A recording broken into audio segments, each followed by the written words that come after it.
ሰላም ቤተሰቦች እንዴት አላችሁ? ዛሬም በቀጣይ ቪዲዮ ተመልሻለሁ። ዛሬ በዚህ ቪዲዮ ደግሞ የምናየው የአማርኛ ትምህርት ምንድነው? እነዚህ ሶስት ተመሳሳይ ፊደሎች አሉ ሲነበቡ ተመሳሳይ ናቸው።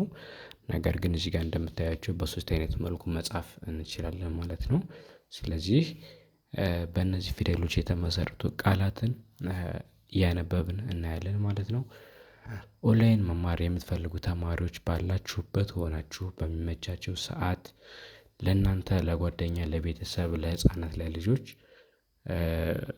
እናስተምራለን ማለት ነው። ስለዚህ እዚህ ጋር የሚታየውን ቁጥር ሴቭ በማድረግ ብቻ ኢሞ ቴሌግራም ወይም ዋትሳፕ ላይ ብትደውሉልኝ በቀጥታ እኔን አግኝታችሁ ትምህርታችሁን መጀመር ትችላላችሁ።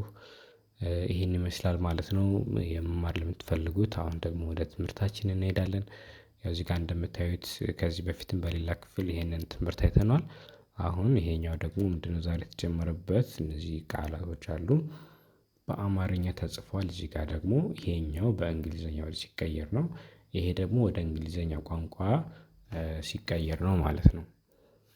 እሺ አሁን ሶስቱ ይሄም ሀ ሀ ሀ ሶስቶቹ ሀ ብለን እናነባቸዋለን ማለት ነው። እስኪ ሶስቱንም እናንብብ አሁን ወደ ጎን ሀ ሁ ሂ ሃ ሄ ህ ሆ።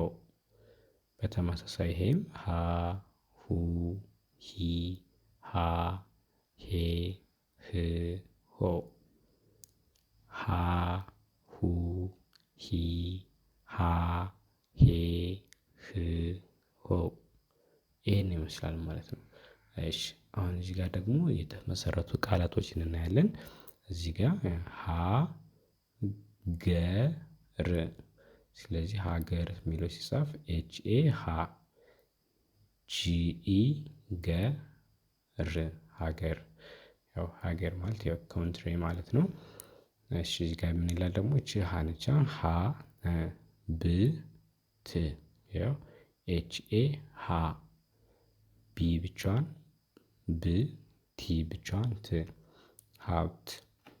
ያው ስድስተኛ ፊደሎች በአማርኛ ሲጻፉ አይ ሚን አማርኛን በእንግሊዘኛ ስትጽፉ ስድስተኛ ፊደል ከሆነ ምንም አይነት አናባቢ አትጠቀሙም ማለት ነው። ስለዚህ ብ እና ት አናባቢ አልተጠቀምንም ለዛ ነው። እሺ ቀጣይ ሀ ሳ ብ ያው ሀ ሳ ብ ሀሳብ። እሺ ሁ ይቺ ደግሞ የሀ ቤት እዚህ ጋር ያለችው ሁለተኛ ፊደል ነች። የሀ ሁለተኛ ሀ ሁ ስንል ሁ ነች ማለት ነው። ሁ ኔ ታ ሁ ኤች ዩ ኔ ኤን አይ ኢ ታ ቲኤ ሁኔታ ወይም ኮንዲሽን። እሺ ሀ ል ዮ ት ሃ ኤች ኤ ል ኤል ብቻ ዮ ዋይ ኦ ት ቲ ሀልዮት ወይም ቲዮሪ። እሺ ይሄኛው ደግሞ በዚህኛው የተመሳሳይ ነው። ያው ስታነቡት ተመሳሳይ ስለሆነ አንደኛ ፊደል ከሆነ ሀ ብላችሁ የምታነቡት። አሁን ለምሳሌ ይሄ ስድስተኛ ፊደል ነው። ስድስተኛ ፊደል ማለት ይሄ ማለት ነው። ስለዚህ ይሄን ፊደል ለማግኘት ከአንደኛው እስከ ስድስተኛው ማንበብ ሀ ሁ ሂ ሃ ሄ ህ። አያችሁ ስለዚህ ይቺ ፊደል ማን ህ ብለን እናነባታለን ማለት ነው። ህ ቀጣይ ግ ስለዚህ ይሄን ስታነቡት ህግ ይሆናል ማለት ነው። ህግ ህግ ህግ ማለት እዚህ ጋርም ላው እንደማለት ነው። እሺ ከዛ እዚህ ጋር ምን ይላል ሀኪም ሀኪም ሀምሌ ሀምሌ ሀሴት ሀሴት ህፃን እዚህ ጋር ማን አለች ን ይኸው ህፃ የፀ ቤት ስትጽፉ ከመሃል ኤስ አለች ቲኤስኤ ማለት ፃ ማለት ነው። ን ማለት ደግሞ ኤን ህፃን። ይህን ይመስላል የዛሬው ትምህርታችን ማለት ነው።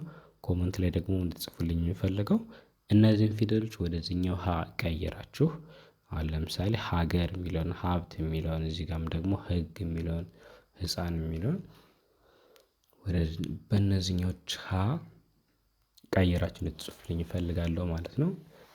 ሁሉም ስለተከታተላችሁኝ እስከዚህ ድረስ አመሰግናለሁ። ባላችሁበት እንግዲህ ደግሞ መልካም ጊዜ።